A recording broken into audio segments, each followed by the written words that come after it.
Since October 7th, President Biden has publicly and firmly stood behind Israel in its bombardment of Gaza. He has bypassed Congress twice last month with weapon sales to Israel. The administration has said there will be no red lines to Israel's conduct in this war. He's repeatedly said no to a ceasefire.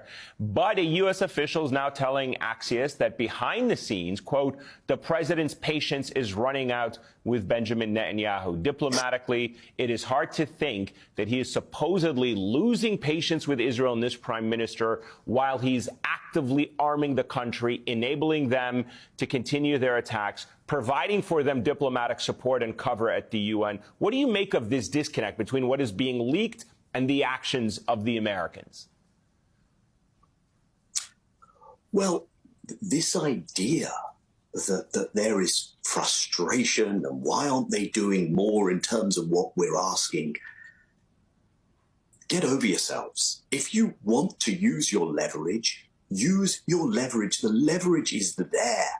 You have chosen to give Israel a blank check. Much of the world sees this as not just Israel's war, but America's war, where there have been massive protests in many capitals this weekend. Some of those have been outside American embassies in Malaysia, in South Africa, in Indonesia, elsewhere, for good reason, because of the provision of arms, because of the diplomatic support, the vetoing, the watering down of resolutions at the UN. And if you want to look for what is moving the dial on Israeli behavior, if at all, what has that potential, don't look to the US administration. Don't look to yet another failed visit of Secretary Blinken. Look to what you referenced, Eamon, which is South Africa's action at the International Court of Justice. That has got Israel's attention. Unfortunately, the US administration has decided to dismiss that in terms that I think had many people saying, okay, we get you. International law is only there when it's convenient for you, which is hardly breaking news. But Biden's team had a choice here. Because the one thing they apparently didn't want was this escalating into a broader regional conflict. And they had a choice to either dial it down and end the war in Gaza or risk a regional conflagration. And 100 days later, here we are with America bombing Yemen. We remember, this is irony taken to an extreme level.